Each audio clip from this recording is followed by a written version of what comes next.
আমি গত 3 জুমা থেকে একটি বিষয় নিয়ে আলোচনা করে আসছি। বিষয়টি ছিল ভুল সংশোধন। এই বিষয়ের উপরে আজকে আলোচনা রাখবো ইনশাআল্লাহ। এই বিষয়কে সামনে রেখে আজকে বিশেষ করে যে পয়েন্ট, যে শিরোনামে কথা বলবো তা হচ্ছে আল-ই'তিরাফ বিয-যামব। অপরাধকে স্বীকার করা একটি শরীয়তের মৌলিক দাবি, শরঈ দাবি। আল্লাহ রাব্বুল আলামিনের কাছে বান্দাদের এটাই চাওয়া পাওয়া বা লক্ষ্য উদ্দেশ্য যে বান্দারা তাদের ভুলকে স্বীকার করুক। ভুল স্বীকারের উপরে আজকে বিশেষ করে আলোচনাটা রাখবো। আল্লাহ রাব্বুল আলামিন আমাকে যেন তৌফিক দান করেন, তিনি আমাকে তৌফিক দান করুন, আমি আমার বিষয়টি আপনাদের সামনে যেন কোরআন সুন্নাহর আলোকে তুলে ধরতে পারি। আল্লাহ আমাদের তৌফিক দান করুন বলে আমিন। আমরা আলোচনার আলোকে অবশ্যই শিক্ষা নেব। আল্লাহ আমাদের সকলকেই আমাদের ভুল ত্রুটি, নিজের ভুলগুলোকে খুঁজে খুঁজে, অন্যের ভুল খোঁজা বাদ দিয়ে নিজের ভুল খুঁজে স্বীকার করে আল্লাহর কাছে ক্ষমা চাওয়া, এটা যেন আমাদের মৌলিক বৈশিষ্ট্য হয়। আল্লাহ আমাদের এই শিক্ষা নেওয়ার তৌফিক দান করুন আমিন। আল্লাহ রাব্বুল আলামিন তিনি আমাদের সকলের কাছে শুধু একটাই চান, মূল বিষয় হচ্ছে যে তার তাওহীদ, তার একত্ববাদ আমরা আমাদের জীবনে প্রতিষ্ঠা করব। তাওহীদ যেভাবে প্রতিষ্ঠা হওয়ার অন্য অনেক দিক রয়েছে। আল্লাহকে এক বলে মনে প্রাণে বিশ্বাস, শুধু বিশ্বাস অবশ্যই করতে হবে, কিন্তু এর আনুষঙ্গিক অনেক দিক রয়েছে। তার মধ্যে থেকে একটি বিশেষ দিক হচ্ছে আল্লাহ রাব্বুল আলামিনের কাছে বিনীত হওয়া, তার কাছে ফিরে যাওয়া, তার কাছে পাপ করে বা অন্যায় করে তার কাছে প্রত্যাবর্তন করা, বিনীতভাবে তার কাছে নিজের আমিত্বকে বিলীন করে দেওয়া, তার কাছে আশ্রয় চাওয়া। এটা আল্লাহ রাব্বুল আলামিন আমাদের কাছ থেকে বিশেষভাবে তিনি চাচ্ছেন যেন আমরা আমাদের অপরাধকে স্বীকার করি, আমরা যেন তওবা করি, আমাদের ভুলগুলো, আমাদের পদস্খলন, আমাদের অন্যায় অপরাধ, ব্যক্তি, পারিবারিক, সামাজিক প্রতিটি ক্ষেত্রে যে অপরাধগুলো আছে, এই অপরাধগুলো যেন আমরা স্বীকার করি। এটাই আল্লাহ রাব্বুল আলামিন তিনি আমাদের কাছে চাচ্ছেন। কেউ যদি সফল হতে চায়, কেউ যদি আল্লাহ রাব্বুল আলামিনের কাছে প্রিয় বান্দা হতে চায়, তাহলে তার প্রথম ধাপ হচ্ছে তার পাপগুলোকে, তার অপরাধকে স্বীকার করতে হবে। এটাই হচ্ছে প্রথম অবস্থা, একেবারে প্রাথমিক অবস্থা। আপনার নিজকে সভ্য করে তৈরি করবেন, নিজের আত্মাকে সভ্য করবেন, মানুষ করে গড়ে তুলবেন, নিজকে মানুষের কাতারে নিয়ে যাবেন। এর প্রধান মাধ্যম হচ্ছে নিজের অপরাধকে স্বীকার করা। যদি আমরা আমাদের নিজের অপরাধকে স্বীকার না করি, এই উপলব্ধি, এই বুঝ, এই জ্ঞান যদি আমাদের মধ্যে না আসে, তাহলে আমাদের পদস্খলন, আমাদের ব্যর্থতা, আমাদের ইহকালীন পরকালীন পরাজয় অনিবার্য। কাজেই আমাদের ভুল ভ্রান্তি স্বীকার আমাদের করতে হবে, এটাই মূল লক্ষ্য উদ্দেশ্য। আল্লাহ রাব্বুল আলামিন তিনি কোরআনুল কারীমের সূরা আন-নিসা এবং সূরা নিসার 17 এবং 18 নম্বর আয়াতে বলেছেন, ইন্নামাত তাওবাতু আলাল্লাহি লিল্লাযীনা ইয়া'মালুনাস সুআ। তওবা তো তাদের জন্য যারা খারাপ কাজ করে, অন্যায় কাজ করে, বেজাহালা, অজ্ঞতাবশত। যারা অজ্ঞতাবশত অন্যায় কাজ করে, পাপের কাজ করে। অজ্ঞতা বলতে এখানে মুফাসসিরগণ যে কথাটি বলছেন, অজ্ঞতা অর্থ আমরা হয়তো এটা বুঝতে পারি যে ওই পাপ সম্পর্কে আমরা জানিই না, আমাদের বুঝে নাই, আমাদের ব্রেনে, আমাদের মাথায় নাই যে সেটা পাপ, জানি না যে সেটা পাপ। এটা একটা অজ্ঞতার অর্থ আমরা ধরে নিতে পারি। কিন্তু আলেমগণ যে অজ্ঞতাকে বিশেষ করে প্রাধান্য দিয়েছেন, সেটা হচ্ছে যে ব্যক্তি যখন কোনো পাপ করে, তখন মূলত সে পাপটা, তার অজ্ঞতার, পাপ করা মানেই সে অজ্ঞ। যদিও সে অনেক জ্ঞানী, অনেক শিক্ষিত বা আলেম, বা কোরআন সুন্নাহর ব্যাপারে তার পারদর্শী পারঙ্গমতা রয়েছে, যত বড়ই সে জ্ঞানী হয়ে থাক না কেন, যত বড় ভালো কাজের কর্মী হোক না কেন, যে কেউ যখনই কোনো পাপ কাজ করে তখনই তাকে অজ্ঞ হিসেবে ধরে নেওয়া যায়, তাকে মূর্খই আমরা বলি, যে ও মূর্খ এই কাজ করলো কেন, আমরা এটাই তাকে বলি সাধারণত। অর্থাৎ পাপ কাজ ঘটা মানেই মূর্খতার প্রমাণ, যদিও সে শিক্ষিত, যদিও সে অনেক কিছু বোঝে। তো যে অজ্ঞতাবশত যে অন্যায় কাজ করে, সুম্মা ইয়ামুতুন সুম্মা ইয়াতুবুনা মিন কারিব, অন্যায় কাজ করার পর আবার খুব দ্রুত তওবা করে, খুব তাড়াতাড়ি তওবা করে, মিন কারিবিন, খুব নিকটবর্তী সময়, অল্প সময়ের মধ্যেই তওবা করে।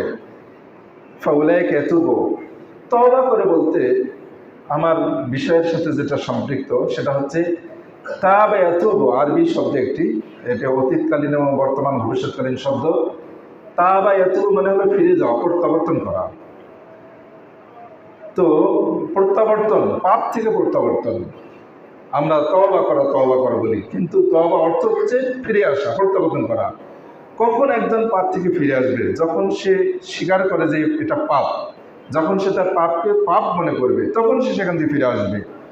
তো যারা অজ্ঞতাবশত অন্যায় কাজ করে, পাপ কাজ করে, এরপর আবার খুব নিকটবর্তী সময়, অল্প সময়ের মধ্যে সে ফিরে আসে, তার থেকে ফিরে আসে, ফাউলাইকা ইয়াতুবুল্লাহু আলাইহিম, আল্লাহ রাব্বুল আলামিনও তাদের দিকে ফিরে যান, তার তওবাকে আল্লাহ রাব্বুল আলামিন কবুল করেন, তার ফিরে আসাটাকে কবুল করেন। আল্লাহ রাব্বুল আলামিন তিনি আরো বলছেন, ফাউলাইকা ইয়াতুবুল্লাহু আলাইহিম ওয়া কানা আল্লাহু আলিমান হাকিমা, আল্লাহ হলেন মহাজ্ঞানী এবং প্রজ্ঞাময়।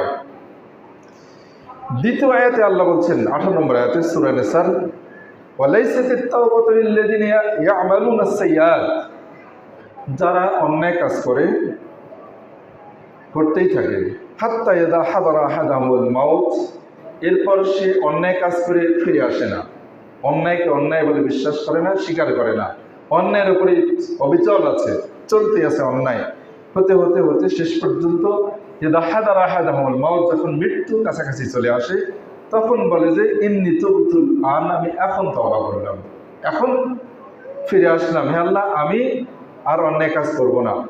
আল্লাহ রাসূল সাল্লাল্লাহু আলাইহি ওয়াসাল্লাম বলেছেন যে তওবা মূলত তার তওবাই আল্লাহ কবুল করেন, মা লা ইউগারগির, যতক্ষণ পর্যন্ত গলায় মানুষের আত্মা আসার পর, হুলকুমে আসার পর যতক্ষণ পর্যন্ত না গড়গড়ায়। সাধারণত আমরা দেখে থাকি যারা মৃত্যুর কাছাকাছি প্রায়, তাদের গলার আওয়াজ পরিবর্তন হয়ে যায়। তো ওই পর্যন্ত, যতক্ষণ পর্যন্ত গলায় আওয়াজ না করে, ওই পর্যন্ত, তার আগ পর্যন্ত যারা তওবা করে, আল্লাহ রাব্বুল আলামিন তাদের তওবাকে কবুল করেন। আর যখন গলার গড়গড় আওয়াজ করা শুরু করে, তখন যদি কেউ তওবা করে, আল্লাহ রাব্বুল আলামিন তার তওবাকে কবুল করবেন না। আল্লাহ রাব্বুল আলামিন এটাই বলছেন যে যখন মৃত্যু চলে আসে, তখন যদি বলে ইন্নী তুবতুল আন, এই ব্যক্তির জন্য তওবা নাই, আমি এখন তওবা করছি, এই ব্যক্তির তওবাকে আল্লাহ রাব্বুল আলামিন তার ফিরে আসাটাকে, তার পাপ স্বীকার করাটাকে, সে যে পাপে ছিল, তার এই পাপের উপরে থাকা স্বীকার আল্লাহ রাব্বুল আলামিনের কাছে করলেও আল্লাহ রাব্বুল আলামিন তার এই স্বীকৃতিটাকে গ্রহণ করবেন না। ওয়ালাল্লাযীনা ইয়ামুতুনা ওয়া হুম কুফফার, এবং তাদেরও তওবাকে আল্লাহ রাব্বুল আলামিন কবুল করবেন না যারা কাফের অবস্থায় মৃত্যুবরণ করে। উলাইকা আ'তাদনা লাহুম আযাবান আলীমা, আমি এদের জন্য যন্ত্রণাদায়ক শাস্তি প্রস্তুত করে রেখেছি। বোঝা গেল পাপ স্বীকার করতে হবে। পাপ স্বীকার করা, এটা হচ্ছে তাওবার স্বীকার, মানেই হচ্ছে পাপ থেকে ফিরে আসা। এই স্বীকৃতি যারা আমরা দেব, তারাই কেবলমাত্র তাদের অপরাধগুলোকে আল্লাহ রাব্বুল আলামিন ক্ষমা করবেন বলে আশা করা যায়। আর যারা নিজের পাপকে নিজে খুঁজে পাবো না, তাদেরকে আল্লাহ রাব্বুল আলামিন ক্ষমা করবেন এমনটা আশা করা যায় না। যেমনটা আল্লাহ বললেন, পাপকে স্বীকার করা, এটা হচ্ছে সবচাইতে শক্তিশালী ইমানের পরিচয়। আমরা সাধারণত উল্টোটা বুঝি, নিজের অপরাধকে স্বীকার করা মানে নিজের দোষী সাব্যস্ত হওয়া, নিজের আমিত্ব, নিজের অহংকার, নিজের ব্যক্তিত্ব, নিজের মূল্য আর থাকে না যদি আমরা নিজের পাপকে স্বীকার করি। এটা হলো আমাদের বৈশিষ্ট্য। আর মূলত পাপকে, অপরাধকে স্বীকার করা হচ্ছে দৃঢ় শক্তিশালী ইমানের পরিচয়, নবী রাসূলদের বৈশিষ্ট্য, সাহাবে কেরামদের বৈশিষ্ট্য, আমাদের নবী আলাইহিস সালামের বৈশিষ্ট্য, পাপকে স্বীকার করা। যেমন আমরা এ বিষয়ে কিছু প্রমাণ নিতে পারি। যেমন ধরে নিন, আদম এবং হাওয়া আলাইহিস সালাম যখন তারা নিষিদ্ধ গাছের ফল খেলেন, এরপর এই যে অন্যায় তারা করলেন, এই অন্যায়টা তারা বুঝতে পারলেন। যদিও তারা জানতেন যে সেখানে যাওয়া নিষেধ, তারপরেও শয়তানের কুমন্ত্রণায় একটু আগে আমি বললাম যে যারা অন্যায় করে যদিও জানার পরে অন্যায় করাটা বোঝা যায় যে তারা ওই মুহূর্তে অজ্ঞ। তো আদম এবং হাওয়া আলাইহিস সালাম তারা যখন আল্লাহর এই নিষেধকৃত গাছের ফল খেলেন, তারপরে তাদের অপরাধটা স্পষ্ট তাদের কাছে প্রমাণিত হলো, তারা বুঝতে পারলেন। তখন তারা বললেন, রব্বানা যালামনা আনফুসানা, হে আল্লাহ, আমরা আমাদের নিজেদের উপরে জুলুম করেছি, অন্যায় করেছি, স্বীকার করলেন। তারা তাদের পাপকে, অন্যায়কে স্বীকার করলেন। ওয়াল্লাম তাগফির লানা, যদি তুমি হে আল্লাহ আমাদেরকে ক্ষমা না করো, ওয়া তারহামনা, এবং আমাদেরকে দয়া না করো, তাহলে আমরা লানাকুনান্না মিনাল খাসিরিন, আমরা ক্ষতিগ্রস্তদের অন্তর্ভুক্ত হব। আদম এবং হাওয়া আলাইহিস সালাম তারা দুজনেই নিজেদের পাপকে স্বীকার করলেন। আমাদের এই মানব সভ্যতার একেবারে প্রথম পুরুষ এবং নারী, আমাদের পিতা এবং মাতা আদম এবং হাওয়া আলাইহিস সালাম, তারা এই কাজটি করলেন, তারা তাদের পাপকে স্বীকার করলেন। তাহলে আমরা কি আমাদের পিতামাতাদের, নবী রাসূলদের, তাদের এই সুন্নাহকে কি আমরা গ্রহণ করব? আমাদের অপরাধকে কি আমরা চিহ্নিত করব? আমরা কি স্বীকার করবো আল্লাহর কাছে? যদি স্বীকার করি, আলহামদুলিল্লাহ, এটা একটা ভালো কাজ। এটাই বলছি যে শক্তিশালী ইমানের পরিচয় হচ্ছে নিজের অপরাধকে স্বীকার করা। এভাবে আমরা আরেকটি ঘটনাকে মনে করতে পারি।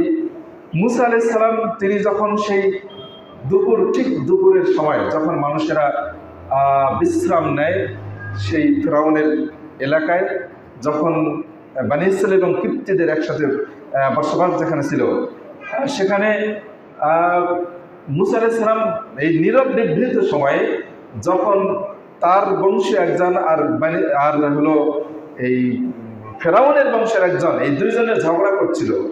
ঝগড়ার মুহূর্তে ফিরআউনের বংশের লোকটি মুসা আলাইহিস সালামের বংশের বনী ইসরাঈলের ওই লোকটির উপরে জুলুম করছিল। এই জুলুম করা দেখে ওই মুসা আলাইহিস সালামের সম্প্রদায়ের লোকটি মুসার কাছে সাহায্য চেয়েছিলেন। তখন মুসা আলাইহিস সালাম তাকে হত্যার উদ্দেশ্যে নয়, তাকে একটি থাপ্পড় মেরেছিলেন, যে থাপ্পড় মারার কারণে ওই লোকটি সাথে সাথে নিহত হয়ে যায়, মরে যায়। মুসা আলাইহিস সালাম তিনি একটা লোককে একটা মার দিলেন, সাথে সাথে লোকটি মারা গেল। তার মারার উদ্দেশ্য নয়, তাকে হত্যা করার উদ্দেশ্য নয়, তিনি এটি অন্যায় করে ফেললেন। তো যখন তিনি এই অন্যায়টি করলেন, তিনি নিজের অন্যায় তিনি বুঝতে পারলেন।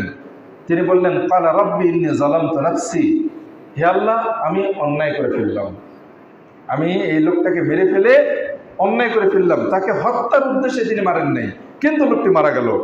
তখন মুসা আলাইহিস সালাম বললেন, রব্বি ইন্নী যালামতু নাফসি, হে আল্লাহ, আমি আমার নিজের উপরে অন্যায় করে ফেললাম, জুলুম করে ফেললাম, ফাগফিরলি, অতএব আমাকে ক্ষমা করুন। ফাগফারা লাহু, এরপর আল্লাহ রাব্বুল আলামিন তাকে ক্ষমা করলেন। ইন্নাহু হুয়াল গফুরুর রহিম, আল্লাহ রাব্বুল আলামিন হচ্ছেন ক্ষমাশীল এবং দয়ালু।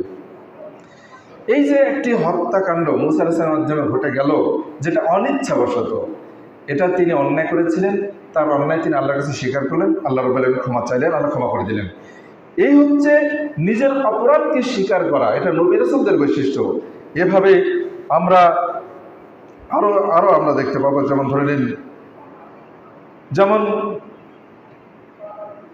ইউনূস আলাইহিস সালাম যখন তিনি তার সম্প্রদায়কে দাওয়াত এবং তাবলীগের কাজ করতেছিলেন, কখনোই ইউনূস আলাইহিস সালামের উপরে তারা ঈমান আনছিলেন না।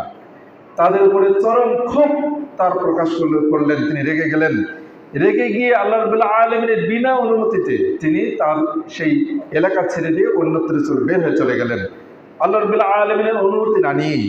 এই যে আল্লাহ রাব্বুল আলামিনের অনুমতি না নিয়েই তিনি চলে যাচ্ছিলেন, তিনি ভাবছিলেন যে আমার সম্প্রদায়কে রেখে যাওয়াটা অন্যায় নয়, যেহেতু তারা ঈমান আনছে না, কাজেই তাদেরকে ছেড়ে যাওয়াটা আমার অন্যায় নয়। আল্লাহ রাব্বুল আলামিনের বিনা অনুমতিতে তিনি এই চিন্তা করে তিনি সেখান থেকে বের হয়ে যাচ্ছিলেন।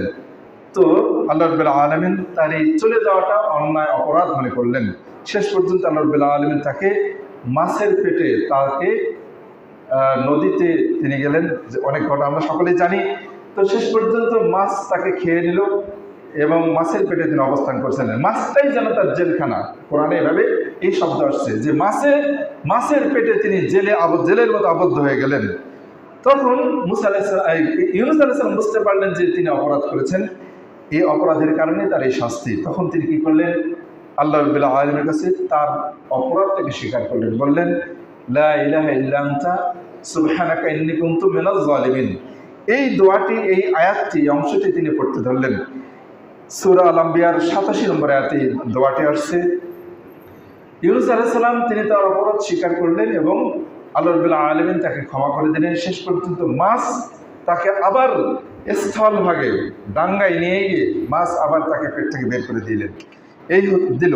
তো এইভাবে আল্লাহ রাব্বুল আলামিন ইউনূস আলাইহিস সালামকে ক্ষমা করলেন।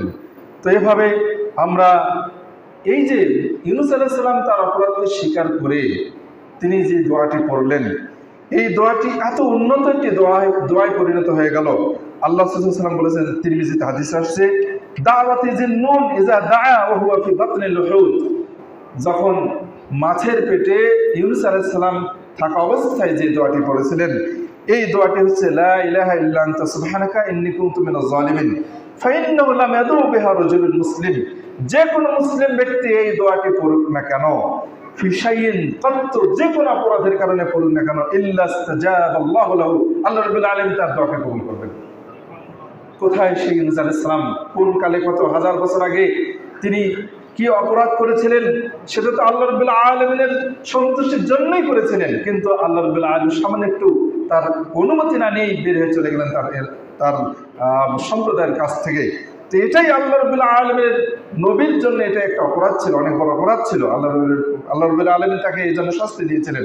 তো এই যে ইউনূস আলাইহিস সালাম যে দোয়াটি করলেন, এই দোয়াটি কিয়ামত পর্যন্ত সারা পৃথিবীর সকল মুসলিমদের জন্য তাদের অপরাধকে স্বীকার করে পাপ থেকে উঠে আসার একটা মাধ্যম হয়ে গেল, দোয়া হয়ে গেল। কিয়ামত পর্যন্ত প্রত্যেকটা মুসলিম এই দোয়াটি করতে পারে যে কোনো অপরাধের জন্য। আজকে আমরা সকলেই এই প্রচার মাধ্যমে আমরা জানতে পারছি, যদিও আমাদের এলাকায় বন্যা চলছে না, কিন্তু আমাদের বাংলাদেশের বিশেষ একটি অঞ্চলে প্রায় 7-8টি জেলায় ভয়াবহ বন্যা চলছে, আমরা সেই প্রচার মাধ্যমে দেখতে পাচ্ছি। আমি একটু আগে একটা ভিডিও দেখলাম, একেবারেই ঘর ডুবে গেছে, একেবারে শুধু ওপরে টিনগুলো ভেসে আছে, তার উপরে তারা অবস্থান করছে আর প্রচণ্ড স্রোত দুই ধার দিয়ে তারা এত চিৎকার করছে, মহিলারাও চিৎকার করছে, কান্না করছে। ওখানে আল্লাহ রাব্বুল আলামিন তাদেরকে আমরা দোয়া করব, তাদের এই মহা বিপদে আল্লাহ রাব্বুল আলামিন তাদেরকে দয়া করুন, ক্ষমা করুন, বিপদ থেকে তাদেরকে উদ্ধার করুন। আমাদের সাধ্যমতো তাদের উপকারের জন্য এগিয়ে যাওয়া উচিত। আমি আগামী যেহেতু কথাই উঠলো, আমি এখনই বলে দিচ্ছি, আমরা আজকে জুমার সালাতের পরে যে যা পারি আমাদের বন্যার্ত ভাই বোনদের জন্য, এই অসহায়দের জন্য আমরা কিছু টাকা এখানে দান করব। আমরা এটা আমাদের বাংলাদেশ জমিয়তে আহলে হাদিসের মাধ্যমে এই দানটা পৌঁছে দেবেন ইনশাআল্লাহ।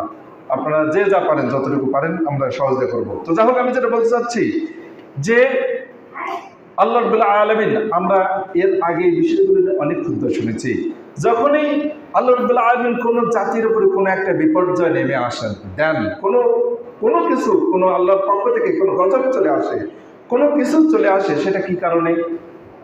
মানুষের নিজের অন্যায়ের কারণে। আল্লাহ রাব্বুল আলামিন আমাদের নিজ দুই হাতে যা অর্জন করব, সেই আমাদের পাপের কারণেই আমাদেরকে আল্লাহ রাব্বুল আলামিন বিভিন্ন মাধ্যমে শাস্তি দিতে পারেন। যে কারণে আজকে অনেক কিছু ঘটে যাচ্ছে, যা কিছু ঘটছে সেটা আল্লাহ রাব্বুল আলামিন আমাদের উপর চাপিয়ে দিচ্ছেন না। তিনি আমাদের উপর, আল্লাহ আবিদ, আমি বান্দাদের প্রতি জুলুম করি নই। আল্লাহ রাব্বুল আলামিন বান্দাদের উপর কখনো জুলুম করেন না। কাজেই আমরা আমাদের দেশে যা কিছু ঘটছে এটা আমাদের অপরাধের কারণেই। আমরা দোয়া করতে পারি, আল্লাহর কাছে সবসময় দোয়া করব, আল্লাহর কাছে ক্ষমা চাইব, নিজের অপরাধকে স্বীকার করব, নিজের অপরাধগুলো খুঁজে বের করব, তাহলে তো ইনশাআল্লাহ রাব্বুল আলামিন আমাদেরকে ক্ষমা করবেন। আজকে এই যে বন্যার্ত পানির মাঝখানে তারা যে অবস্থান করছে, কাঁদছে, চিৎকার করছে, ওই মুহূর্তে আল্লাহ রাব্বুল আলামিন তাদেরকে রক্ষা করতে পারেন কিনা? পারেন। অনেক ভাই তারা স্পিড বোর্ড নিয়ে তাদেরকে রক্ষা করার জন্য, তাদেরকে উদ্ধার করার জন্য ঘুরে বেড়াচ্ছেন।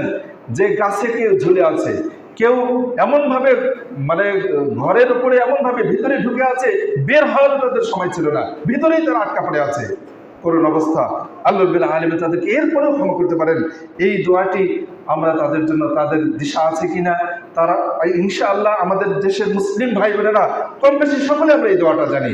এই দোয়া স্পেশালভাবে আমাদেরকে মুখস্থ করতে হয় না। আল্লাহ রাব্বুল আলামিন আমাদেরকে এই দোয়া সবসময় পাঠ করতে আমরা যেন করি। আল্লাহ আমাদের ভুলগুলোকে ক্ষমা করে দিন। আল্লাহ রাব্বুল আলামিন তার নবীকে ক্ষমা করেছেন, আমাদেরকে ইনশাআল্লাহ ক্ষমা করবেন। লা ইলাহা ইল্লা আনতা সুবহানাকা ইন্নী কুনতু মিনাজ জালিমিন। হে আল্লাহ, আমাদের অপরাধগুলো ক্ষমা করে দিন। আমরা আমাদের অপরাধগুলোকে স্বীকার করছি, নিজের ভুলগুলোকে আমরা খুঁটে খুঁটে বের করব, স্বীকার করব। অন্যের ভুল, অন্যের দোষ ত্রুটি খোঁজার চেষ্টা করবেন না। কে কি অপরাধ করলো এ বিষয়ে আল্লাহ রাব্বুল আলামিন কিয়ামতের দিনে কখনো জিজ্ঞেস করবেন না অমুক কেন এই ভুলটা করলো। এর জন্য তোমাকে জবাবদিহি করতে হবে। হ্যাঁ, তাকে জবাবদিহি করতে হবে যার অধীনে কেউ কেউ আছে, আপনার অধীনস্থ যারা আছে, তাদেরকে যদি তাদের দায়িত্ব আপনাকে যতটুকু শেখানোর সেটা যদি না শেখান, না বোঝান, তাহলে এর জবাবদিহিতা রয়েছে। আমার যতটুকু আপনাদেরকে বলার প্রয়োজন তা যদি আমি না বলি, লুকোচুরি করি, কিছু গোপন রাখি, তাহলে এর জবাবদিহিতা আল্লাহর কাছে রয়েছে। ঠিক অনুরূপভাবে যার অধীনে যারা, প্রত্যেক পরিবার কর্তা তাদের দায়িত্ব তার অধীনস্থদের ব্যাপারে। কাজেই প্রত্যেকেই কুল্লুকুম রাঈন ওয়া কুল্লুকুম মাসউলুন আন রাইয়াতিহি, তোমাদের প্রত্যেকেই তার অধীনস্থদের ব্যাপারে জিজ্ঞেস করা হবে। কাজেই আমরা নিজের দোষ ত্রুটিকে আগে খুঁজবো, আর এরপর অধীনস্থদেরকে আমরা সংশোধন করার চেষ্টা করবো। আল্লাহ আমাদের তৌফিক দান করুন, সকলে বলে আমিন। এরপরে আমরা আরও দেখতে পারি, যেমন সুলাইমান আলাইহিস সালাম, তার কাছে যখন সেই সাবা অঞ্চলের যে রানী বিলকিস, যেটা আমাদের কাছে পরিচিত যার নাম, তিনি যখন সুলাইমানের কাছে গেলেন এবং সেখানে গিয়ে যখন ইসলাম গ্রহণ করেন, তখন তিনি বলেছিলেন ক্বালা রাব্বি ইন্নী যালামতু নাফসি। একজন শাসক ছিল, একজন রানী ছিল, একটা দেশের পরিচালক ছিল, সে প্রধানমন্ত্রী ছিল। উনি তার অপরাধকে বুঝতে পেরেছিলেন। বুঝতে পারার কারণে তিনি যে অন্যায় করেছেন, শিরকে লিপ্ত ছিলেন, অপরাধকে স্বীকার করে তিনি মুসলিম হয়ে সুলাইমান আলাইহিস সালামের সাথে ইসলাম গ্রহণ করেছিলেন। বলেছিলেন ক্বালাত রাব্বি, হে আমার রব, ইন্নী যালামতু নাফসি, আমি আমার নিজের উপরে জুলুম করেছি। ওয়াসলামতু মা সুলাইমান লিল্লাহি রাব্বিল আলামিন, রব্বুল আলামিন সারা বিশ্বের প্রতিপালক আল্লাহর উপরে আমি ঈমান আনলাম। এভাবে তিনি তার অপরাধকে স্বীকার বলেছিলেন। ইব্রাহিম আলাইহিস সালাম তিনি দোয়া করেছিলেন আল্লাযী আতমা আইয়াগফিরা লি খতিয়াতি, আল্লাহ সেই সত্তা যার কাছে আমি আশা করি খতিয়াতি, আমার অপরাধগুলো তিনি ক্ষমা করবেন। ইব্রাহিম আলাইহিস সালাম তিনি তার অপরাধ, প্রত্যেকটা মানুষের অপরাধ আছে, ভুল থাকতেই পারে। নবী আলাইহিস সালামগণ তারা তাদের নবুয়তের জীবনে কিছু কিছু ভুল আমাদের কাছে, যেটা আমরা ইতিহাসে বিভিন্নভাবে পাই, যেগুলো হয়তো কোনো এক দৃষ্টিতে ভুল, আবার ভুল নয়। তো যা হোক, সে কারণে তারাও আল্লাহর কাছে ক্ষমা চেয়েছিলেন। ইব্রাহিম আলাইহিস সালাম বলেছিলেন যে সেই যে সত্তার কাছে আমি আশা করি যে আমার অপরাধগুলোকে তিনি কিয়ামতের দিনে ক্ষমা করবেন। ইব্রাহিম আলাইহিস সালাম এভাবে আল্লাহর কাছে ক্ষমা চেয়েছিলেন। কাজেই আসুন আমরা আমাদের অপরাধগুলো আল্লাহর কাছে তুলে ধরবো, আল্লাহর কাছে ক্ষমা চাইব। যদি অপরাধগুলো আল্লাহর কাছে তুলে ধরে ক্ষমা চাই, তাহলে বিজ্ঞজনরা বলেছেন যে লা সাগীরা মা ইসরার ওয়ালা কাবীরা মা ইস্তিগফার, এটা একটা প্রবাদ বাক্য, যে যদি কোনো ব্যক্তি একটা ছোট পাপ বারবার করে, তাহলে সেটা ছোট থাকে না, সেটা বড় হয়ে যায়। লা সাগীরা মা ইসরার, একটা ছোট পাপ যখন বারবার করবেন তখন সেটা ছোট থাকে না, সেটা বড় অপরাধে পরিণত হয়। আমরা তো জানি সেই ছোট ছোট বালুকণা বিন্দু বিন্দু জল গড়ে তোলে মহাদেশ, সাগর অতল, আমরা যেটা জানি। কাজেই 1 ফোঁটা 2 ফোঁটা পানি থেকেই তো সাগরের তৈরি। কাজেই যদি কোনো ব্যক্তি মনে করে যে এটা ছোট পাপ, তাহলে সে ভুল করলো। ছোট পাপ যখন একবার দুবার বারবার ঘটতেই থাকে, সেটা আল্লাহর কাছে কাবিরা গুনাহে পরিণত হয়ে যায়। ঠিক তার বিপরীত কথা বিজ্ঞজনরা বলেছেন ওয়ালা কাবীরা মা ইস্তিগফার, যখন আপনি আল্লাহর কাছে ক্ষমা চাইবেন, কাবিরা গুনাহ নয়, বড় অপরাধ নয়, সেটা আল্লাহর কাছে ছোট অপরাধের চেয়ে একেবারে নিম্নমানের, আল্লাহ তাকে ক্ষমা করে দেন। ক্ষমার পরে কাবিরা গুনাহ কাবিরা থাকে না, আর বারবার করার কারণে ছোট পাপ আর ছোট থাকে না। কাজেই আমরা এই বিষয়গুলো ভাববো। আল্লাহ রাব্বুল আলামিন আমাদেরকে এই বিষয়গুলো ভেবে চিনতে, নিজের অপরাধগুলো চিহ্নিত করার জন্য আমাদেরকে আল্লাহ রাব্বুল তৌফিক দান করুন, সকলে বলে আমিন। আসুন, আল্লাহ রাব্বুল আলামিন তিনি বলেছেন সূরা আল মুলকের প্রথম আয়াতে আসছে ফাআতারাফু বিযামবিহিম ফাসাহকাল না 11 নম্বর আয়াত আছে ফাতারাফু বিযামবিহিম ফাসাহকাল আসহাবিস সাঈর। মনে রাখতে হবে এই দুনিয়াতে যারা নিজের অপরাধকে স্বীকার করি পরকালেও তারা স্বীকার করব। আর যারা এই দুনিয়াতে নিজের অপরাধকে স্বীকার করব না পরকালেও তাদের অপরাধ তারা আল্লাহর কাছে স্বীকার করবেন না। আর আর এই দুনিয়াতে যারা স্বীকার করব, এখন যারা স্বীকার করব পরকালে যদি তো তারা স্বীকার করবে না। আবার যারা অস্বীকার করবে, এখন যারা অস্বীকার করব তারা যদি পরকালে স্বীকার করেন অনেকে স্বীকার করবেন না। আবার কেউ কেউ যদি স্বীকার করেন তাহলে তাদের সেই স্বীকৃতি আল্লাহ রাব্বুল আলামিন পরকালেও নেবেন না, গ্রহণ করবেন না। ফাতারাফু, আল্লাহ এই কথাই বলছেন যে যখন তারা তাদের অপরাধকে স্বীকার করবে তখন তাদেরকে বলা হবে ফাসরাফাল আসহাবিস সাঈর, আগুনের অধিবাসী যারা জাহান্নামী যারা এরা দূর হও, এখন তোমাদের পাপ স্বীকার করে কোনো ফায়দা নেই, কোনো লাভ নেই। জাহান্নামীরা বলবে রব্বানা আমাততানা ইসনাতাইন, হে আল্লাহ আমাদেরকে 2 বার তুমি মৃত্যু দিয়েছো। একবার আমরা নির্জীব ছিলাম, মায়ের পেটে যাওয়ার আগে শুক্রাণু যখন পানি ছিলাম তখন আমরা নির্জীব ছিলাম, মৃত্যু অবস্থায় ছিলাম। আরেকবার যখন আমরা দুনিয়াতে আসার পর আবার যখন মারা যাব 2 বার হে আল্লাহ তুমি আমাদেরকে মৃত্যু দিয়েছো।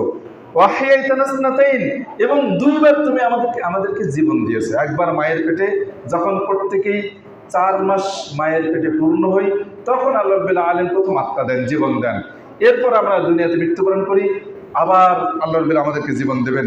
2 বার তুমি আমাদেরকে মৃত্যু দিয়েছো, 2 বার জীবন দিয়েছো। কাজে ফাতারাফনা বিযুনুবিনা, আমরা আমাদের অন্যায়গুলোকে স্বীকার করছি। তো ফাহাল ইলা খুরুজ মিন সাবিল, জাহান্নামীরা আল্লাহর কাছে বলবে হে আল্লাহ তাহলে এখন কি আমাদের এই জাহান্নাম থেকে বের হওয়ার কোনো সুযোগ আছে, কোনো পথ আছে? কিন্তু না, তাদের আর কোনো সুযোগ থাকবে না, কোনো পথ থাকবে না। আল্লাহ রাব্বুল আলামিন এভাবেই অপরাধীদের ব্যাপারে আল্লাহর কোরআনে এরকম অনেক কথা বলেছেন। তো দেখুন যে কাফেররা তারা তাদের এই অপরাধগুলো যদিও ইহকালে স্বীকার যদি কেউ করবে কেউ করবে না, যারা করবে না, যারা শেষ মুহূর্তে স্বীকার করবে তাদের এই স্বীকারকে আল্লাহ কবুল করবেন না। যারা পরকালে স্বীকার করবে তাদের তো কোনো সুযোগই নেই। আল্লাহ রাব্বুল আলামিন তিনি কাফিরদের ব্যাপারে বলছেন অনেক কাফের আছে যারা কিয়ামতের মাঠেও স্বীকার করবে না। যখন স্বীকার করবে না তখন আল্লাহ রাব্বুল আলামিন কি করবেন, আলিয়াউমা নাখতিমু আলা আফওয়াহিহিম, তাদের মুখকে বন্ধ করে দেবেন। মুখ করে বন্ধ করে দিয়ে আল্লাহ রাব্বুল আলামিন বলছেন যে তাদের মুখকে আমি বন্ধ করে দেব। এরপর তুকাল্লিমুনা আইদিহিম ওয়া তাশহাদু আরজুলুহুম বিমা কানু ইয়াকসিবুন, এরপর তারা তাদের হাত এবং তাদের পা তাদের অর্জিত পাপগুলো সম্পর্কে বলে দেবে, তাদের পাপগুলো সম্পর্কে বলে দেবে। যখন আল্লাহর কাছে তারা যাবে তখন তারা এভাবে অস্বীকার করবে। এই বিষয়ে একটি হাদিস আসছে সহিহ মুসলিমের 2969 নম্বর হাদিস আসছে। আনাস থেকে হাদিসটি বর্ণিত, তিনি বলছেন আমরা আল্লাহ রাসূলের কাছে ছিলাম। ফাকাল হাল তাদুরুনা মিম্মা, আল্লাহ রাসূল আনাস বলছেন যে আমরা আল্লাহ রাসূলের কাছে ছিলাম, হঠাৎ আল্লাহ রাসূল হাসলেন। হেসে আল্লাহ রাসূল বললেন হাল তাদুরুনা মিম্মা আযহাকা, তোমরা কি জানো আমাকে কিসে হাসালো, কি কারণে আমি হাসলাম, তোমরা কি জানো? তখন সাহাবে কেরাম বললেন আল্লাহ রাসূল আলাম, আল্লাহ মত রাসূলই ভালো জানেন। ক্বালা, তিনি বললেন মিন মুখাতাবাতিল আবদ রাব্বাহু ইয়াকুলু ইয়া রাব আলাম তুজিরনি মিনাজ যুলমি। তো আল্লাহ বলছেন আল্লাহ রাসূল বললেন যে বান্দা আর রব দুজনে পরস্পর কথা বলবে, কিয়ামতের মাঠে কথা বলবে। বান্দা বলবে হে আমার রব তুমি আমাকে অনেক অন্যায় থেকে রক্ষা করেছো, বাঁচিয়েছো। তখন আল্লাহ বলবেন যে হ্যাঁ আমি বাঁচিয়েছি। তখন আবার বান্দা বলবে ফাইন্নী লা উজিজু আলা নাফসি ইল্লা শাহিদান মিন্নি, তো অনেক জুলুম থেকে অনেক বিপদ থেকে তুমি আমাকে রক্ষা করেছো। কাজে আজকে কিয়ামতের দিনে আজকে আমার ব্যাপারে কারোর সাক্ষী আমি গ্রহণ করব না, আমার ব্যাপারে আমার সাক্ষী আমি গ্রহণ করব, আমার ব্যাপারে আমি কাউকে সাক্ষী হিসেবে আমি কখনো গ্রহণ করব না। তখন আল্লাহ রাব্বুল আলামিন বললেন যে হ্যাঁ ঠিক আছে। ফায়াকুলু, তখন তিনি বললেন যে ঠিক আছে আমি তাই করব। তখন আল্লাহ রাব্বুল কি করবেন যে ফায়াকুলু ফাইন্নী লা উজিজু আলা নাফসি ইল্লা শাহিদান মিন্নি, ক্বালা ফায়াকুলু কাফা বিনাফসিকা লামা আলাইকা শাহিদান, ঠিক আছে তোমার অঙ্গ প্রত্যঙ্গ তুমিই তোমার ব্যাপারে সাক্ষী হিসেবে যথেষ্ট। এরপর আল্লাহ রাসূল বললেন ফায়ুখতামু আলা ফিহি, তার মুখকে বন্ধ করে দেওয়া হবে। ফায়ুকালু লিআরকানিহি, এরপর তার অঙ্গ প্রত্যঙ্গগুলোকে বলা হবে যে আনতুকি, তোমরা কথা বলো এবার। তোমরা এবার কথা বলো, হাত কথা বলো, পা কথা বলো, রান কথা বলো, সব তোমরা কথা বলো, বলে দাও তোমাদের মালিক কি করেছে। তখন প্রত্যেকটা অঙ্গ প্রত্যঙ্গ কথা বলবে। ফায়াতানতাকু বিআমালিহি, তার সব কর্মকাণ্ড সম্পর্কে তার অঙ্গ প্রত্যঙ্গগুলো বলে দেবে। ক্বালা, এরপর সুম্মা ইউখাল্লা বাইনাহু ওয়া বাইনাল কালাম, এরপর অকাতরে তারা কথা বলবে, অকাতরে সাক্ষী দিবে। তখন আল্লাহ রাসূল বললেন যে ফায়াকুলু বু'দাল লাকুন্না ওয়াসুহতান, অতএব তোমরা দূর হয়ে যাও, তোমাদের ব্যাপারে আর কোনো কথা নেই। ফাআনকুন্না কুনতু নাজিল, তো ওই ব্যক্তি যার অঙ্গ প্রত্যঙ্গ যখন তার বিরুদ্ধে সাক্ষী দিল, তখন সে বলবে যে হায় অঙ্গ প্রত্যঙ্গ, তোমাদের জন্য আফসোস, তোমাদেরকে বাঁচানোর জন্যই তুমি আল্লাহর সাথে এই বিতর্ক করছি, অথচ তোমরাই আমার বিরুদ্ধে সাক্ষী দিলে। সে আফসোস করবে, এই অঙ্গ প্রত্যঙ্গ এভাবে কথা বলবে এবং মালিক এভাবে কথা বলবে। কাজে আসুন, যারা দুনিয়াতে যারা আল্লাহর কাছে আমাদের অপরাধকে স্বীকার করব না, পরকালেও হয়তো মুমূর্ষু অবস্থায়ও তাদের অপরাধকে স্বীকার করার সুযোগ নাও থাকতে পারে, পরকালেও হয়তো স্বীকার করবেন না। যদি স্বীকার না করেন, তাহলে এভাবে দেখা যাবে যে আল্লাহ রাব্বুল আলামিন কিয়ামতের দিনে আপনার বিরুদ্ধে আপনার অঙ্গ প্রত্যঙ্গগুলোকেই দাঁড় করাবেন, সাক্ষী হিসেবে পেশ করবেন, কোনো সুযোগ থাকবে না, বাঁচার কোনো উপায় থাকবে না। এই হচ্ছে একটি বিশেষ অবস্থা। আসুন আমরা আমাদের অপরাধকে স্বীকার করব। আল্লাহ রাব্বুল আলামিন আমাদেরকে আমাদের অপরাধগুলোকে খুঁজে নেওয়ার তৌফিক দান করুন, সকলে আমিন।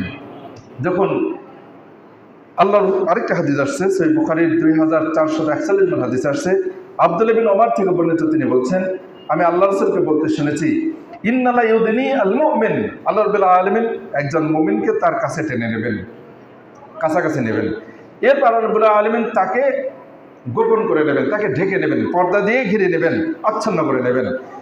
ওয়ায়াসতুরু ফায়াকুল আতারিফু যামবা কাযা, আল্লাহ রাব্বুল আলামিন তাকে বলবেন, তুমি কি তোমার এই পাপ, এই পাপটাকে তুমি জানো, এটা কি তুমি কি এটা চেনো? তখন সে বলবে যে হ্যাঁ, না মাই রব, হ্যাঁ আমি আমার এই অপরাধটা জানি। মুমিন ব্যক্তি যারা দুনিয়াতে যারা তাদের পাপকে স্বীকার করেছে, যদি তাদের আরো কোনো পাপ থাকে, আল্লাহ রাব্বুল ক্ষমা করে দেওয়ার পরেও কিয়ামতের দিন আল্লাহ রাব্বুল আলামিন তাকে তার কাছে ডেকে নেবেন। কোনো মাখলুক ওই মুহূর্তে ওই পরিবেশে তাদেরকে এই যে পাপটাকে স্মরণ করে দিচ্ছে, আল্লাহ রাব্বুল আলামিন তার এই পাপটাকে প্রকাশ করছেন না, সমস্ত মাখলুকের কাছে তার পাপটাকে প্রকাশ করছে না, গোপনে গোপনে বলবেন। আর আমাদের পাপকে মানুষের কাছে প্রকাশ না করার জন্য আমাদের একটা বিশেষ কাজ করতে হবে, সেটা কি? মান সাতারা মুসলিমান সাতারাল্লাহু লাহু ইয়াওমাল কিয়ামাহ, যে ব্যক্তি কোনো মুসলিমের অপরাধকে গোপন করে, আল্লাহ রাব্বুল আলামিন কিয়ামতের দিনে তার অপরাধকে গোপন করবেন। তো এইভাবে আল্লাহ রাব্বুল আলামিন বান্দার সাথে এভাবে কথা বলবেন, পাপকে স্মরণ করে দেবেন, বান্দা স্বীকার করবে যে হ্যাঁ আয় রব, হ্যাঁ আমি এই পাপটি করেছি। হাত্তা ইযা কাররাহু বিযুনুবিহি, যখন সে তার পাপকে স্বীকার করবে, ওরা ফি নাফসি আনহু হালাক, আর সে মনে মনে ভয় পেয়ে যাবে, মনে হয় এই পাপটার কারণে আমাকে জাহান্নামে যেতে হবে, এই ভয় পেয়ে যে আশঙ্কা করবে। আল্লাহ রাব্বুল আলামিন এরপর তাকে ক্বালা সাতারতুহা আলাইক ফিদ দুনিয়া, আল্লাহ বলবেন হে বান্দা, দুনিয়াতে আমি তোমার এই পাপটাকে গোপন রেখেছি, তোমার এই পাপটাকে দুনিয়াতে আমি প্রকাশ করিনি, আমি আজকেও এটা গোপন রেখে দিলাম, তোমাকে ক্ষমা করে দিলাম। সুবহানাল্লাহ, আল্লাহ রাব্বুল আলামিন তাকে ক্ষমা করে দেবেন। এরপর ফায়ুতা কিতাবা হাসানাতি, এরপর আল্লাহ রাব্বুল আলামিন তাকে তার নেকির আমলনামা তাকে দিয়ে দেওয়া হবে। ওয়াম্মাল কাফির ওয়াল মুনাফিকুন, বিপরীতে কাফের এবং মুনাফিকরা, ফায়াকুলুল আশহাদ, তারা বলবে, কাফের আর মুনাফিকদের ব্যাপারে আসছে, তাদের ব্যাপারে সকল সাক্ষী দিবে, তাদের অঙ্গ প্রত্যঙ্গ থেকে নিয়ে প্রত্যেকটি বস্তু সব কিছু সাক্ষী দিবে, তাদের বিরোধী পক্ষরা সাক্ষী দিবে, তাদের অধীনস্থরা সাক্ষী দিবে, তাদের ছেলেমেয়েরা সাক্ষী দিবে, তাদের অনুচররা সাক্ষী দিবে, সকলেই সাক্ষী দিবে। বলবে হাউলাইল্লাযিনা কাযাবু আলা রাব্বিহিম, এরা তো সেই যারা তাদের রবের উপর মিথ্যা আরোপ করেছিল। আলা লা'নাতুল্লাহি আলা যালিমিন, জেনে রাখো জালেমদের উপরে আল্লাহর লানত। কাজেই আল্লাহ রাব্বুল আলামিনের এই বিশেষ সহিহ বুখারীর 2441 নম্বর হাদিসে যেটা আমরা বুঝতে পারলাম, নিজের অপরাধকে স্বীকার করার গুরুত্ব এত বেশি, যেটা আমরা এই বিষয়গুলো যদি একটু ভাবি তাহলে আমরা বুঝতে পারবো যে আল্লাহ রাব্বুল আলামিন তিনি এই বিষয়ে আমাদেরকে আমরা যদি এই নিজের অপরাধকে স্বীকার করার গুণটা ধারণ করি, তাহলে ইনশাআল্লাহ পরকালে আমরা মৃত্যু পর্যন্ত অপরাধের শিকারের একটা অবস্থায় থাকবো। আর পরকালেও যদি আল্লাহ রাব্বুল আলামিন এরকম আমাদের উপরে দয়া ইনশাআল্লাহ দয়া করবেন বলে আমরা আশা করি। আসুন আমরা সেই দয়ার অপেক্ষা থেকে আসুন। আল্লাহ রাব্বুল আলামিন আমাদেরকে প্রতিদিনের দোয়া একটু শিখিয়ে দিয়েছেন। যখন আমরা যেমন এই বিষয়ে হাদিসে আসছে যে ফাইনাত তাওবাতু মিনাজ যামবি আন-নাদাম ওয়াল ইস্তিগফার, যে পাপ থেকে তওবার একটাই মাধ্যম যে অনুশোচনা করতে হবে, আল্লাহর কাছে ক্ষমা চাইতে হবে। এরপর আমরা সকলেই জানি সহিহ বুখারীর একটা হাদিস আসছে সাইয়্যিদুল ইস্তিগফার, যে ব্যক্তি সাইয়্যিদুল ইস্তিগফার করবে সকালে, যে ব্যক্তি পড়বে মুকিনান বিহা, একেবারেই সাইয়্যিদুল ইস্তিগফারের অর্থকে দৃঢ়ভাবে মনে প্রাণে বিশ্বাস করে সকালে যে ব্যক্তি পড়বে, সন্ধ্যার আগে যদি সে মারা যায় তাহলে সে কি জান্নাতে যাবে। আবার সন্ধ্যার সময় যদি কোনো ব্যক্তি পড়ে সাইয়্যিদুল ইস্তিগফার, সকাল হওয়ার আগে যদি মারা যায় তাহলে সে জান্নাতে যাবে। সেই সাইয়্যিদুল ইস্তিগফারের অর্থটা যদি আমরা চিন্তা করি তাহলে বুঝতে পারবো যে সেখানে নিজের অন্যায়কে স্বীকার করার শব্দগুলো আসছে। আমরা একটু শুধু অর্থটা খেয়াল করে দেখুন, আল্লাহুম্মা আনতা রাব্বি, হে আল্লাহ তুমি আমার রব, লা ইলাহা ইল্লা আনতা, তুমি ছাড়া কোনো ইলাহ নেই, খালাকতানি, তুমি আমাকে সৃষ্টি করেছো, ওয়া আনা আবদুক, আমি তোমার বান্দা, ওয়া আনা আলা আহদিক ওয়া ওয়াদিক, তোমার ওয়াদা অঙ্গীকার প্রতিশ্রুতি, ভালো কাজ করলে জান্নাত দেবে, অন্যায় করলে এর ধমকের শাস্তি রয়েছে, এর উপরে আমি রয়েছি। মাস্তাতাতু, আমার সাধ্যমতো। আউযু বিকা মিন শাররি মা সানাতু, এটা হলো আমার বিষয়ের সাথে সম্পৃক্ত। আউযু বিকা, হে আল্লাহ আমি তোমার কাছে আশ্রয় চাচ্ছি, মিন শাররি মা সানাতু, আমি যে অন্যায় কাজগুলো করেছি এই কাজগুলো থেকে তোমার কাছে আমি আশ্রয় চাচ্ছি। ফাইন্নাহু লা ওয়া আবু লাকা বিযামবি, এবং আমার অপরাধগুলোকে স্বীকার করছি আমি, এবং আমার উপরে তোমার যে নিয়ামত রয়েছে এই নিয়ামতগুলো স্বীকার করছি। ফাগফিরলি ফাইন্নাহু লা ইয়াগফিরুয যুনুবা ইল্লা আনতা, অতএব তুমি ছাড়া কেউ ক্ষমা করার কেউ নেই, অতএব তুমি আমাকে ক্ষমা করো। এইভাবে যে ব্যক্তি সাইয়্যিদুল ইস্তিগফার, এই বাক্যটা এই দোয়ার মধ্যে শুধু নিজের অপরাধকে স্বীকারের বাক্যগুলোই আসছে। কাজেই নিজের অপরাধকে স্বীকার করে যদি কোনো ব্যক্তি সকালে এই দোয়াটি পড়ে, আবার সন্ধ্যায় পড়ে, আবার নির্দিষ্ট সময়ের আগেই যদি সে মৃত্যুবরণ করে তাহলে সে নিশ্চিত জান্নাতে যাবে। সুবহানাল্লাহ। কাজেই নিজের অপরাধকে স্বীকার করুন, স্বীকার করার চেষ্টা করুন। আল্লাহ রাসূল বলেছেন তুবা লিমান ওয়াজাদা ফি সহিফাতি ইস্তিগফারান কাসীরান, ওই ব্যক্তির জন্য সুসংবাদ যার সহিফা, যার আমলনামার মধ্যে প্রচুর পরিমাণ ইস্তিগফার, আল্লাহর কাছে ক্ষমার চাওয়ার বাক্য থাকবে। যত বেশি ক্ষমা চাইবেন তত বেশি সুন্দর, তত বেশি সুসংবাদ। কাজেই আমরা যেন আমাদের আমলনামাটাকে ইস্তিগফার দিয়ে আল্লাহর কাছে ক্ষমা চাওয়ার বাক্য দিয়ে ভরে দিই। রব্বগফিরলি ওয়া তুব আলাইয়া ইন্নাকা আনতাত তাওয়াবুল গফুর, আস্তাগফিরুল্লাহল আযীম আল্লাযী লা ইলাহা ইল্লা হুয়াল হাইয়ুল কাইয়্যুম ওয়া আতুবু ইলাইহি। এই দোয়া দুটি আল্লাহর কাছে ক্ষমা চাওয়ার সবচাইতে উত্তম দোয়া, এবং সাইয়্যিদুল ইস্তিগফার, এই দোয়াগুলো আমাদের চেনা উচিত, জানা উচিত, মুখস্থ করা উচিত। আসুন আল্লাহ রাব্বুল আলামিন আমাদেরকে আমাদের ভুলগুলোকে বুঝে সুঝে চিহ্নিত করে আল্লাহর কাছে স্বীকার করে আল্লাহর কাছে যেন আমরা তুলে ধরে ক্ষমা চাই। ইনশাআল্লাহ রাব্বুল আলামিন আমাদেরকে ক্ষমা করবেন। আমাদের এমন কেউ নেই যে আমাদের ভুল নাই, এমন কেউ নাই, ভুল আছেই আছে। কাজে ভুলগুলোকে স্বীকার করব, আল্লাহর কাছে ক্ষমা চাইব, এবং মানুষের কাছে ভুল স্বীকার করা না করার বিষয়টি এটা প্রেক্ষাপট অবস্থার আলোকে যদি এমন কোনো পরিবেশ দেখা যায় যে হ্যাঁ মানুষের কাছে ভুল স্বীকার করতে হবে, তাহলে সেটা অবশ্যই করতে হবে। এখানে নিজের আমিত্ব ব্যক্তিত্ব বলতে কিছু নেই, বরং অন্যের কাছে ভুল স্বীকার করার মধ্যে অনেক কল্যাণ রয়েছে। আমরা আমাদের পারিবারিক জীবনে একটি বিষয় চিন্তা করি। আমাদের পারিবারিক জীবনে অবশ্যই আমাদের দ্বন্দ্ব কলহ সৃষ্টি হয় কি না? যেখানেই যাই না কেন আমাদের দ্বিমত সৃষ্টি হয়, কেউ কারোর সাথে একমত হতে পারি না। সেখানে কোনো একটা পক্ষ ভুলের মধ্যে আছে, কোনো একটা পক্ষ সত্যের মধ্যে আছে, অথবা দুটাই সত্য বা দুটাই ঠিক, কিন্তু কোনোটা বেশি উত্তম, কোনোটা বেশি অনুত্তম, কোনোটা বেশি ভালো, কোনোটা একটু কম ভালো। কাজেই নিজের ব্যক্তিত্বকে সেখানে দেখার প্রয়োজন নেই, বরং নিজের ভুলটাকে বুঝে সেখান থেকে উঠে আসা বা ভুলটাকে স্বীকার করা উচিত। আমাদের পারিবারিক জীবনে যদি আমরা নিজের ভুলকে স্বীকার করি, আমাদের পারিবারিক জীবনে কোনো ঝগড়া ফাসাদ হবে না ইনশাআল্লাহ। আমাদের সামাজিক জীবনে আমাদের কখনো মতানৈক্য সৃষ্টি হবে না, কোনো আমাদের দ্বন্দ্ব করা হবে না, আমাদের মধ্যে অশান্তি কখনো বিরাজ করবে না। কাজেই আমরা আমাদের ভুল ত্রুটি থেকে উঠে আসার চেষ্টা আমরা করব, আমাদের অন্যায়গুলো স্বীকার করার চেষ্টা করবো, বোঝার চেষ্টা করব, অন্যায়গুলোকে চিহ্নিত করব, নিজের ভুল ধরার চেষ্টা করব, অন্যের ভুল নয়। আল্লাহ আমাদের তৌফিক দান করুন। সকলে আমিন।